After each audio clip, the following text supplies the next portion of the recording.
Okay, the call dropped, and I can see that some are able to call back in, and I hope that, Yao, you're able to find the phone number from Coach Laura based on the web link on the slide. I'll record the session, and we'll post it on the website. So I'll share that to all the participants afterwards in case some are not able to join through this audio. So I'm going to go ahead and get started with our session. This is session 2 of a session of webinars that INEE is producing based on the 8 packages on conflict-sensitive education. And this webinar is focusing on Module 2, conflict analysis. To introduce myself, I'm Cynthia Kuhn. I am the Sensitive Education Capacity Development Coordinator for INEE and have been working on education and conflict topics for around a decade now. I've worked for agencies such as Save the Children, UNICEF, Global Coalition to Protect Education from Attack, USAID, and now, of course, INEE. I've worked in a range of countries across different regions: Armenia, Kosovo, South Sudan, Guatemala, Colombia, Philippines, Malaysia, and some others. I'm reviewing the objectives for this webinar. The objectives for this module: know what a conflict analysis is, where, when, and how it is conducted, why a conflict analysis is critical to conflict-sensitive education, and be able to apply a mini-conflict analysis. And the third objective relates to the activities that are included in the full participatory module that you'll find in the training package on our website. In this way, we're not going to do those activities. Because conflict-sensitive education, we're talking about an approach to the delivery of education programs that includes 3 steps. First step is understand the conflict context. Step is analyze the interaction between the conflict context, education programs, and policies we deliver.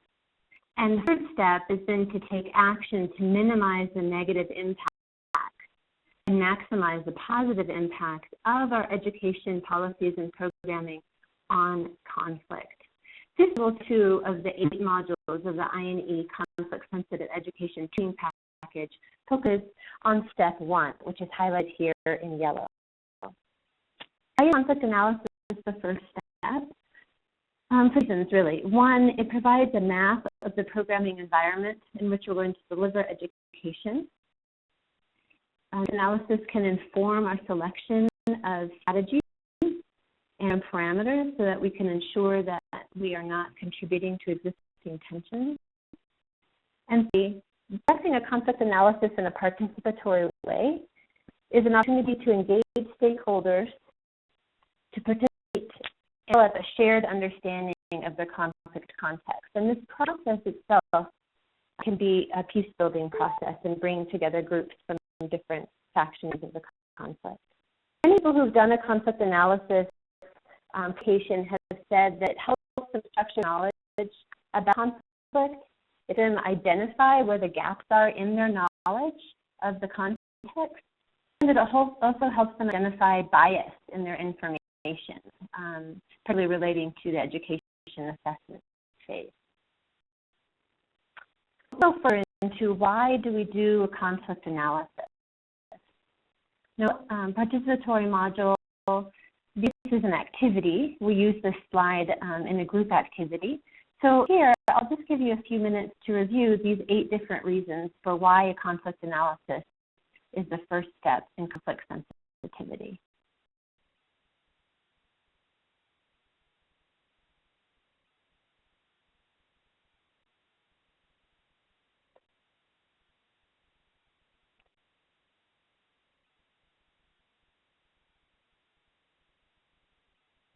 Questions on this slide?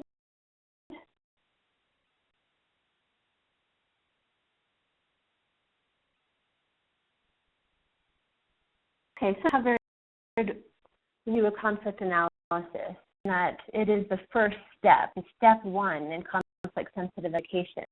Let's look a bit more in depth at what conflict analysis is. In simplest form, a conflict analysis looks at relevant groups involved in the conflict, and we call those the actors. A variety of causes, triggers, and sustaining factors of the conflict. Evolution of the conflict over time, how it ebbs and flows, what are the trends in the conflict, and this us to build scenarios and predict what might happen in the future in a way that can inform our education program. Then of a simple form of a conflict analysis is looking at the background, history, and the nature of the conflict, which we call the conflict profile. Analysis needs to include these 4 elements: act, profile, dynamics, and causes. So when we do a conflict analysis, both the people we hire to do and conduct the analysis, as well as the people that we consult, and the actors that we're analyzing. When actors want to look at 4 different components. We want to look at their positions, interests, their needs, their capacities to influence either conflict or peace, and to look at their relationships to one another. In our actor analysis, individuals, groups, institutions, both those who are active in the conflict, but also, importantly, affected by the conflict. And looking at those who influence the context or the opinion formers. And we really want to focus our actors analysis on the actors who are active in the area in which we intend to deliver our education program. So we gathered that full list of actors, look in depth at their positions. And positions are what they say publicly. This is they want to particular issues in a specific conflict, or context. When examining their interests, we're looking at the underlying motivation. What are their concerns, their goals, and their hopes, and their fears? When we are needs, looking at what an actor must have in order to function. And their capacities, we're looking at their ability to affect the conflict, as I said before, such as their military capacity or their financial resources or their networks or connections or the constituencies, alliances that they can draw on or mobilize. Diagram that's used when they do an actors analysis. You can yellow circles where you would put your actors, your individuals or groups or institutions. And you get the strength of their influence by the size of their circle. Studying their relationships, you can indicate various relationships, different techniques. You can see here that the stakeholder in the upper left-hand corner has large conflict with the primary party in the bottom right. This type of visual relationship, you're asking yourself key questions. Who parties in this conflict? Parties are involved or connected in some way. What are the tips between all these parties? How do they interact with one another? What are the issues between the parties that should be mentioned? And your organization in relation to these actors. It's represented by this web in this visual illustration, can be used to help brainstorm a list of building actors as well, and identify those actors that you could coordinate with to peace. We want to look at in the conflict analysis are causes, and there are certain types of causes that we look at: proximate and triggers. These 3 words, which of these do you think refers to causes of conflict that have been embedded into for a very long time? If you're correct. The root causes are the underlying causes or structural causes. These are the factors that have really been built into the policies and fabric of society. For example, unequal distribution of resources, discrimination against certain identity groups, government, inadequate access to natural resources, or education. The remaining two terms, do you think, refers to factors for violent conflict, such as influx of small arms or weapons, or conflict in a neighboring country? And proximate, you are correct. Proximate causes a contributing factor for conflict, but perhaps are not embedded in the fabric of society. Triggers. This is the third category of causes of conflict, and triggers are single events that can set or escalate a situation. An arrest, an assassination of a leader, a natural disaster, or sudden change in the price of a basic commodity such as rice. So the causes, when you think about the metaphor of a fire, the natural cause would be the long-term drought and dry wind. And the ultimate causes would be all the resulting dry plants and twigs. And it could be the match that sets the flame of conflict. Here's a visual that people use when they analyze the conflict. Conflict tree diagram, and it represents war conflict problem. The roots represent those root causes we were describing earlier. Those can be hidden in the underground, and it can take quite a bit of analysis to really reveal those. And then the leaves and the branches, you have the effect of the conflict. And those effects can sound like leaves, as you see there, and can trend to the root causes. The cyclical nature of conflict. And the effects of conflict issues can constantly be feeding or exacerbating the roots that are embedded in society. Part of the conflict analysis are the dynamics. The dynamics is really helpful in helping you plan and think about the future, deciding what you want, how you want to design your program to be delivered over time. Next, we want to understand the trends of the conflict, such as temporal patterns. Conflict in when the rivers dry up and nations can move across riverbeds more easily, or in cattle raiding season. There can be a variety of temporal trends throughout conflict, and we want to identify those in order to education program around them. If you work in context, are there times of year that conflict flares up?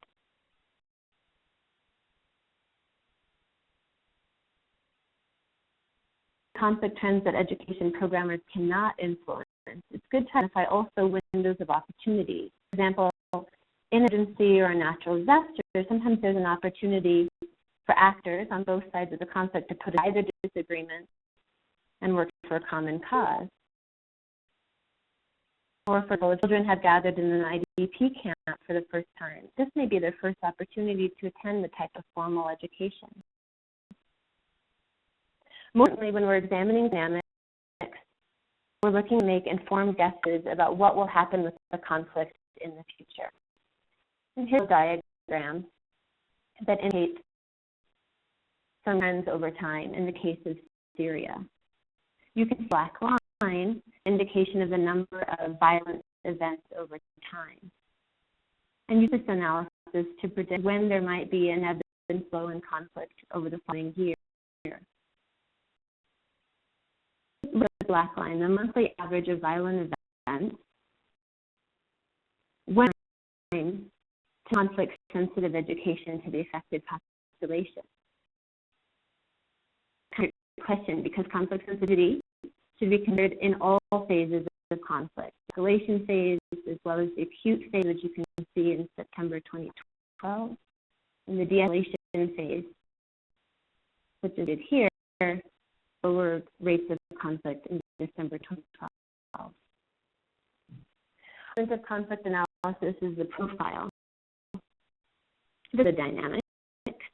But this profile is the description of the conflict context across various spheres of society, such as political, economic, social, cultural, environmental, and security context. What are the current demographics of an area? Which regions or groups are marginalized? The societal issues that surrounding the conflict and may interact with the conflict, such as natural resource scarcity is contributing to the conflict. This is an example of a type of profile analysis that you could use to inform your education programming through a conflict.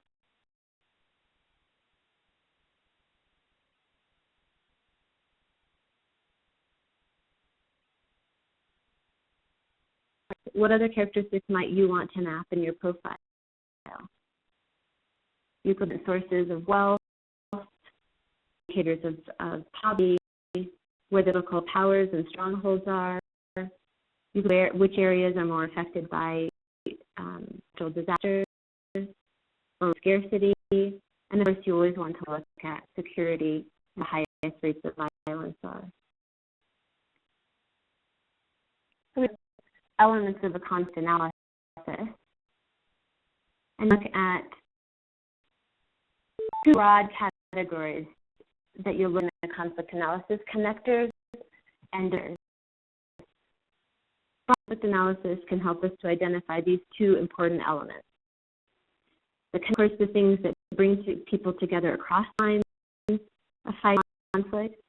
These can be peace promoters, capacities for peace.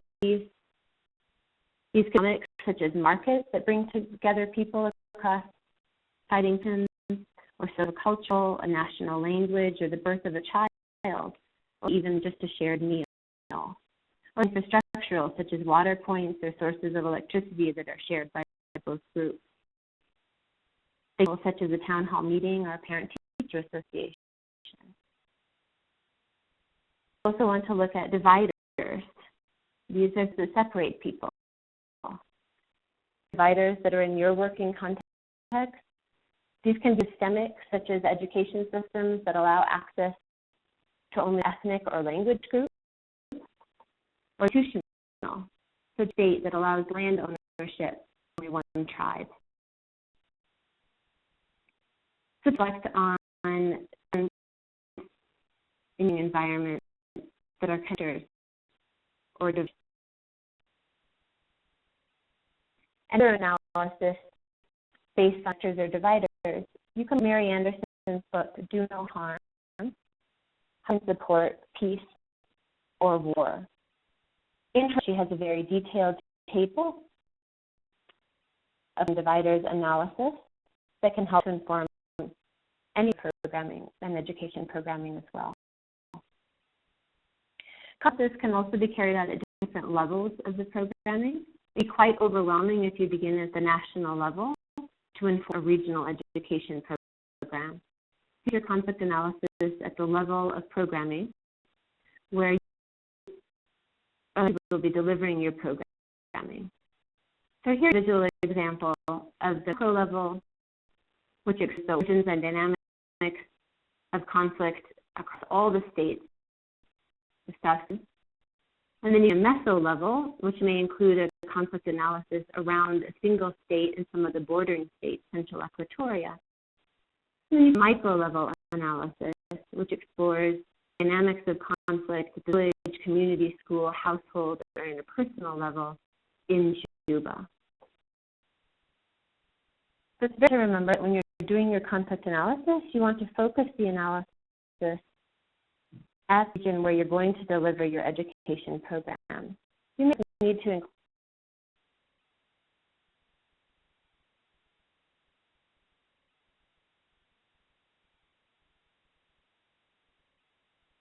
the concept of education tools that are developed by INEE do not include a specific conflict analysis tool. And that's a specific decision taken because so many agencies have developed their own tools, and many of the agencies require that staff use their own tools. So there are a lot of instruments out there. Here's a list of just a few based by groups of different actors.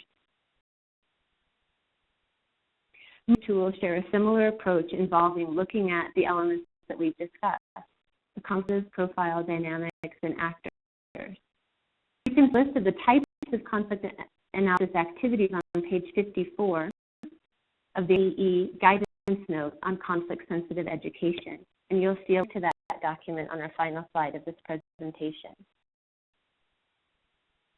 Also, you can find in the guidance note on page 17 a list of the basic components of a conflict analysis. Like I said, we don't deliver training only on conflict analysis, so this is just a survey module to get you familiar with the basic concept.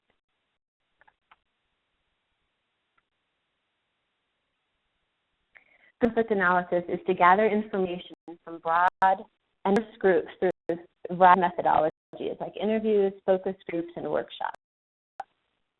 We have a set of glasses and have our own perceptions, conflict causes and actors, etc. Wearing our own set of glasses can influence when we collect and analyze our conflict context information. Influenced by their own opinions. So you need to be very aware of your own biases and biases of the staff that you've hired to conduct your conflict analysis. It can be very helpful to coordinate with a variety of actors at a variety of levels of the program environment. Types of education actors that you might want to include in your conflict analysis. You may want your education cluster members, any education sector leadership groups, parents, mothers and fathers, teachers, students, girls and boys, Ministry of Education, education agency staff, and relevant education actors in the area. You'll consider including actors that are not education specific, such as government agencies or administrators from the Department of Justice, Defense, or Security. A lot of agencies are involved in peace building and conflict resolution, and they can be very innovative in the conflict analysis phase for education programming, such as the AP, UN of Peacekeeping Operations, the UN Peace Building Fund, the Truth and Reconciliation Commissions in some contexts. Of course, the list of coordinating actors will vary according to the context, and you'll need to decide who is most appropriate to include. Most of the components of a conflict analysis, and we listed some of the tools and some examples of some visual illustrations. But for doing education and emergency response, we don't have time to do a massive conflict analysis. The next two slides are what we call good enough conflict analysis. They should do is their due diligence as part of an emergency response. Here are 5 steps for good enough conflict analysis and emergency response. So you need to speak with at least 3 other colleagues who know context in order to identify first conflict triggers. Of course, that we also want to look at the extent, the root and proximate causes of a conflict. But if we don't have time to do a deep analysis, we at least want to know the conflict triggers so that delivering education, we don't spark or exacerbate the existing tensions. So we do that by speaking to 3 colleagues who know the conflict context well. And speak to at least 3 conflict experts who are familiar with these topics of conflict actors, dynamics, causes, and profiles. Give us some background information. Our staff are a great resource for information. Of course, we want to understand their perspective and their perception. Key staff to discuss conflict issues that are emerging in the dynamic situation we work in. We know that the conflict context changes all the time, every day. Simply sitting down in our staff meeting and having a standing item to discuss new in the conflict context, we can do a little bit of conflict analysis. Would be to hold a focus group discussion on conflict triggers and how to mitigate them, or how to avoid contributing to them with our education program. would be to apply the conflict analysis tool. What on day one of our education emergency response will be different than what is possible on day 20.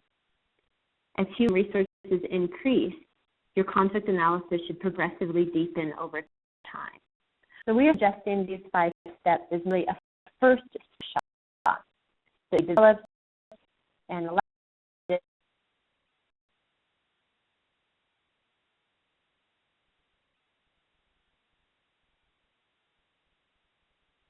to do 5 steps. What are some of the specific questions? Here's a quick list of 7 questions that should guide your first steps in the good conflict analysis methodology.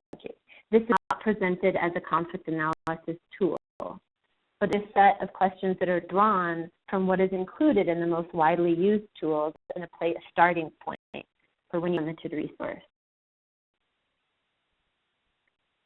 The history, the conflict about, and maybe you probe to get into the multiple causes of conflict.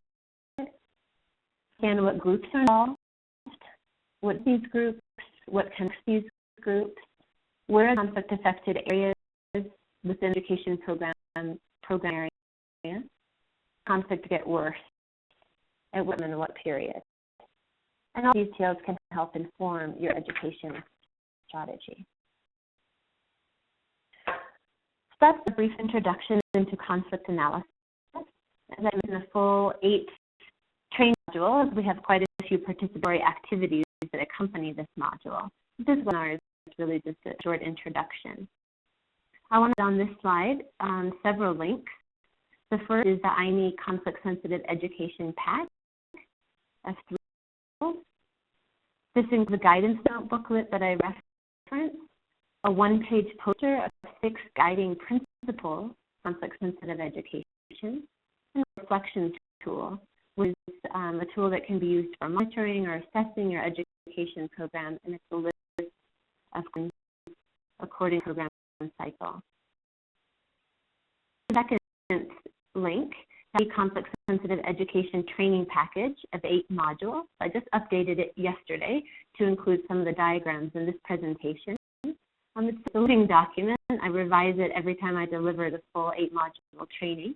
And you can download the full package of facilitated activities, activity resources, and out on that link there. I highlight that we've translated the 90-minute module into both French and Arabic, and in August we will have translated the full 8 modules into the same languages, and they'll be available on the same web link. Finally, if you have any additional information on conflict, or if you'd like any additional information on conflict-sensitive education, you'd like to have a more in-depth webinar for your team, or you'd simply like an orientation call to these many resources I've outlined, feel free to send me an email. I'm happy to have phone calls or teleconferences with groups of colleagues. And finally, this presentation will be recorded, and the links are always listed on that link that you see there for the 8 modules. Thanks for joining, and I hope to see you for our next webinar, which will probably be in August on Module 3, the interaction of program parameters and the conflict context. All the webinars go out on the INEE bi-weekly bulletin.